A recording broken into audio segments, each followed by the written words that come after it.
आज हम देख सकते हैं कि बीए तृतीय वर्ष के पाठ्यक्रम में 6th सेमेस्टर में हमें काल पर एक प्रश्न दिया गया है। उस काल के बारे में हम जानेंगे। काल यानी समय। जिस वाक्य का हम उच्चारण करने से समय का बोध होता है उसे हम काल कहते हैं। काल के 3 प्रकार हैं: भूतकाल, वर्तमान काल, भविष्यत काल।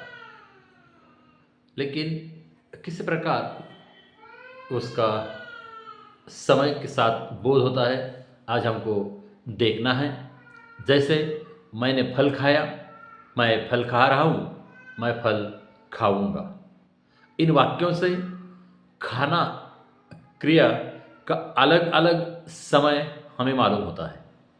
खाया शब्द रूप से ये मालूम होता है कि क्रिया को हुए कुछ समय व्यतीत हुआ है। खा रहा हूँ शब्द रूप से ये मालूम होता है क्रिया अभी पूर्ण नहीं हुई है, बल्कि अभी हो रही है। मैं फल खाऊंगा, उसमें से खाऊंगा क्रिया रूप से ये पता चलता है कि क्रिया अभी पूर्ण नहीं हुई है और न हो रही है, बल्कि होने वाली है। क्रिया के जिस रूप से कार्य के होने का समय सूचित होता है तथा उसके पूर्ण या अपूर्ण अवस्था का बोध होता है उसे काल कहते हैं। काल के मुख्य रूप या मुख्य भेद 3 हैं, जैसे भूतकाल, वर्तमान काल और भविष्यत काल। हम बारी बारी से एक एक काल को लेकर यहाँ विस्तार से चर्चा करेंगे। हम पहला काल लेंगे, भूतकाल। क्रिया के जिस रूप से बीते हुए समय का बोध होता है उसे भूतकाल कहते हैं। जैसे मैंने काम किया, उसने पत्र पढ़ा, वह घर गया था आदि। इन वाक्यों से ये पता चलता है कि जो भी क्रिया हुई है वह होकर बीत चुकी है, समय बीत चुका है। तो फिर इस भूतकाल के और कुछ विद्वानों ने भेद दिए हैं। कुछ अलग अलग विद्वान उसके भेद बताते हैं, लेकिन अधिकांश सभी विद्वानों के मत एक करने से हमको ये मालूम पड़ता है कि अधिकांश विद्वानों ने भूतकाल के 6 भेद को स्वीकार किया है। पहला भेद है सामान्य भूत। भूत यानी यहाँ भूत नहीं है, सामान्य भूतकाल। क्रिया के जिस रूप से बीते हुए समय का सामान्य बोध होता है उसे सामान्य भूतकाल कहते हैं। जैसे राम आया, सीता गई, मोहन ने फल खाया। इन वाक्यों से उच्चारण करने के बाद हमें ये पता चलता है कि क्रिया अभी हुई है, इसलिए हमको सामान्य बीते हुए समय का सामान्य बोध होता है, इसलिए हम उसको सामान्य भूतकाल कहते हैं। दूसरा है आसन्न भूतकाल। क्रिया के जिस रूप से क्रिया की समाप्ति अभी हुई है इसका बोध होता है उसे आसन्न भूतकाल कहते हैं। सामान्य भूतकाल की क्रिया के साथ वर्तमान काल के चिन्ह, ये चिन्ह कौन से हैं?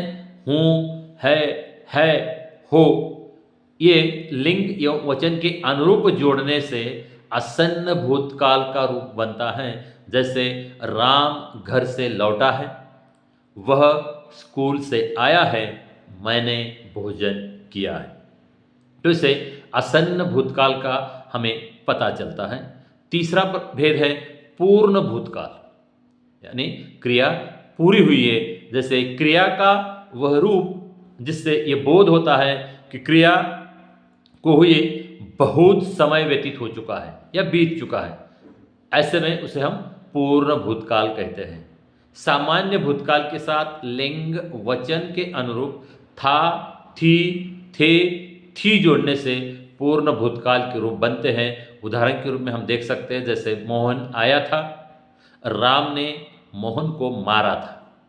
वो मारने की क्रिया और आने की क्रिया पहले ही हो गई है, इसलिए ये पूर्ण भूतकाल के रूप है। चौथा है अपूर्ण भूतकाल। क्रिया के जिस रूप से ये बोध होता है कि क्रिया का व्यापार तो भूतकाल में प्रारंभ हो चुका था लेकिन पूर्ण नहीं हुआ था, उसे अपूर्ण भूतकाल कहते हैं। अपूर्ण भूतकाल की क्रिया रूपों को बनाने के लिए धातु के साथ पुल्लिंग एकवचन में ता, था अथवा रहा था, बहुवचन में ते, थे या रहे थे, स्त्रीलिंग एकवचन में ती, थी या रही थी, बहुवचन में ती, थी या रही थी जोड़ना आवश्यक है। जैसे मैं पढ़ रहा था, हम पढ़ रहे थे, मैं पढ़ रही थी, हम पढ़ रही थी। ऐसे वाक्यों से हमको अपूर्ण भूत का बोध होता है, अपूर्ण क्रिया का बोध होता है, इसलिए इसको हम अपूर्ण भूतकाल कहते हैं। पांचवा है संदिग्ध भूतकाल, जिसमें हमें संदेह उत्पन्न होता है। ऐसे क्रिया को, ऐसे क्रिया व्यापार को हम संदिग्ध भूतकाल कहते हैं। क्रिया के जिस रूप से भूतकाल का तो बोध होता है लेकिन व्यापार यानी कार्य के होने से संदेह रहता है, इसलिए वह संदेह या संदिग्ध भूतकाल हम उसको कहते हैं। जैसे वह गया होगा, जानकी सोई होगी, राम ने गाया होगा। यानी हुआ, क्रिया हुई है या नहीं है यह हमको मालूम नहीं पड़ता, इसलिए इसको हम संदिग्ध भूतकाल कहते हैं। इस काल का दूसरा भेद है वर्तमान काल। क्रिया के जिस रूप से वर्तमान समय में क्रिया व्यापार के संपन्न होने का बोध हो उसे वर्तमान काल कहते हैं। जैसे सागर जाता है, लड़की पढ़ती है, वह खा रहा है। तो इन वाक्यों से हमको ये पता चलता है कि ये वर्तमान काल में काम चल रहा है, चालू है, इसलिए हम उसको वर्तमान काल कहते हैं। जैसे जो भी चालू है उसको हम वर्तमान काल कहते हैं, और 1 सेकंड 2 सेकंड बीत चुका है उसको हम भूतकाल कहते हैं, और आने वाला जो है उसको हम भविष्यत काल कहते हैं। जैसे ये वर्तमान काल है, सागर जाता है, लड़की पढ़ती है, वह खा रहा है। फिर विद्वानों ने उसके भी 5 भेद बताए हैं। पहला भेद है सामान्य वर्तमान काल। क्रिया का वह रूप जिसे क्रिया के व्यापार का होना वर्तमान में ही पाया जाए उसे सामान्य वर्तमान काल कहा जाता है। धातु के साथ पुरुष वचन लिंग के अनुसार ता, हो, ता, है, ते, हो, ते, है, ती है तथा ती है जोड़ने से सामान्य वर्तमान काल बनता है। हम कुछ वाक्य यहाँ देखेंगे। जैसे राम पढ़ता है, वह जाता है, मैं देखता हूँ। यानी देखने की क्रिया चल रही है, पढ़ने की क्रिया चल रही है और जाने की क्रिया चल रही है, इसलिए यह सामान्य वर्तमान काल है। इसको सामान्य वर्तमान काल हम कह सकते हैं। अगला है यानी दूसरा संदिग्ध वर्तमान काल। क्रिया का वह रूप जिससे वर्तमान काल में क्रिया के होने में संदेह या अनिश्चय प्रकट हो उसे संदिग्ध वर्तमान काल कहते हैं। धातु रूपों के साथ पुरुष लिंग तथा वचन के अनुरूप ता होगा, ता होगा, ती होगी, ते होंगे, ती होगी जोड़ने से संदिग्ध वर्तमान के रूप बनते हैं। जैसे राम पढ़ता होगा, वह खाती होगी। मालूम ही नहीं हमको खा रही है या पढ़ रही है, इसलिए ये संदिग्ध वर्तमान काल है। अगला है तीसरा तात्कालिक वर्तमान काल। क्रिया का वह रूप जिससे क्रिया के होने में अपूर्णता हो उसे तात्कालिक वर्तमान काल कहते हैं।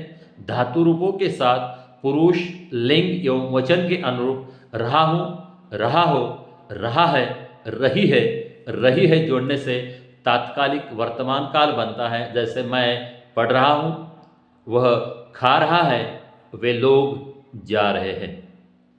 पूर्ण वर्तमान काल जिस समय से कार्य की पूर्णता का बोध वर्तमान काल में ही हो उसे पूर्ण वर्तमान काल कहा जाता है।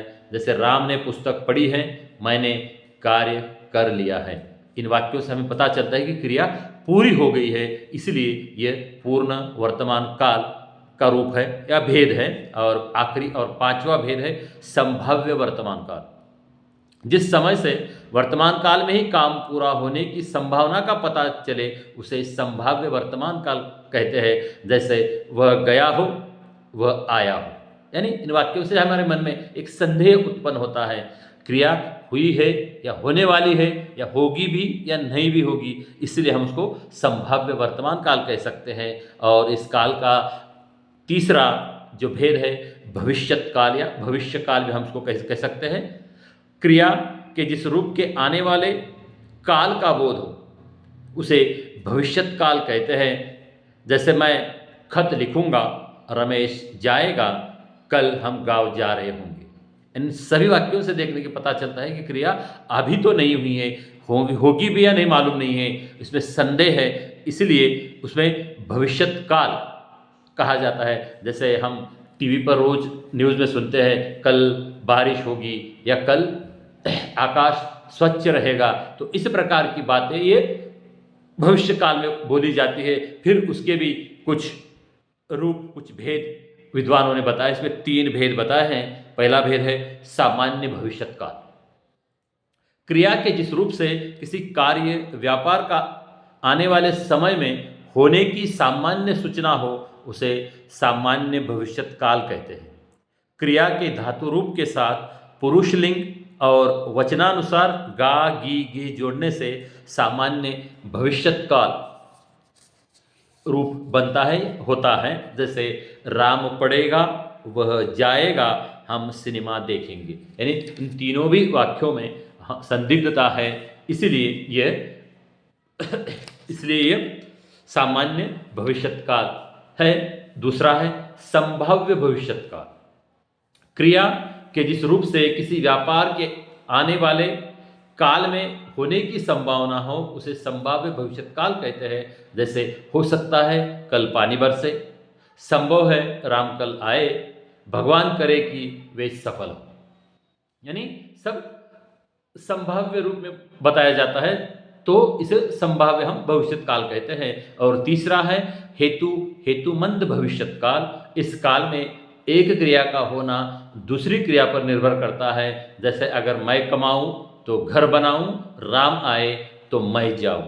इन वाक्यों से हमें पता चलता है कि हेतुमंद भविष्यत काल है। तो इन काल किस प्रकार हमारी हिंदी भाषा में काम करता है, ये व्याकरण का, ग्रामर का बहुत बड़ा हिस्सा है। इन वाक्यों से ही या कार्यों से ही हमें पता चलता है कि कौन सा समय है, भविष्य काल है, वर्तमान काल है या भूतकाल है। तो यह बहुत ग्रामर का एक महत्वपूर्ण भाग है। यहाँ हम रुकेंगे। धन्यवाद।